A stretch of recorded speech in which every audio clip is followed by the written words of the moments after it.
So now moving on to good politics. You have led PAP during a time where there was growing appetite for opposition and diversity. You have mentioned this several times, where the majority of people, they want PAP to rule, but they still want the opposition to keep the government in check. So question is, people have questioned PAP's dominance over the years. How do you view that perception that people have? And also, has PAP changed over the years? We certainly have changed. We've changed generationally, new leaders. We've changed in terms of the policies, updated regularly.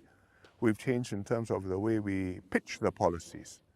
How do we reach out? How do we put it out? How do we explain it? It's not just going onto social media and TikTok, but the way in which you engage people, discuss it with them, modify your views as you go along, and then finally present in an interactive way and get people to buy in. I think we've changed a lot over the years, and it's for the better. Certain things have not changed.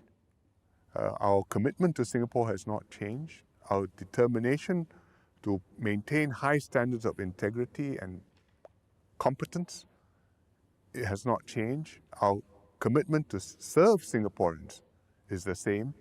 Our intention to keep on providing a high quality government for Singapore, I think that must always be there. And Singapore depends on that, because if the PAP didn't do that, I think any other political party would be hard put to do the same thing. It's a reality. As for dominance, I wouldn't say dominance. I would say this is the mandate of the people. They want the Singapore government to govern.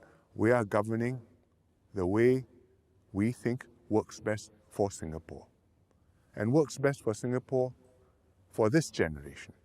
Because Mr. Lee Kuan Yew governed in a certain way. It worked for his generation. It wrought miracles, practically.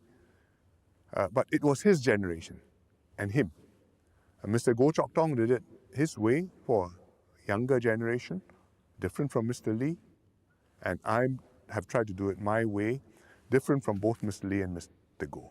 If I had tried to do it their way, either one, I think I would have failed. But beyond that, I don't know what you mean by dominance, because we set the agenda, we implement the policies, we make it work. But in Parliament, there are ample alternative voices. The opposition has a dozen MPs, there are NMPs as well. All views are aired, and questions are asked without any restraint, answered, debated. People write all sorts of pieces on op-eds online, on CNA Insider, or in newspapers. That's the way a vibrant system works. So, yes, we have the people's support. Finally, the people want us to govern. If you call that dominance, well, we are dominant. But if you say we are a government with a strong mandate in a system where many other views are heard and not suppressed, I think that's a more accurate description of where we are.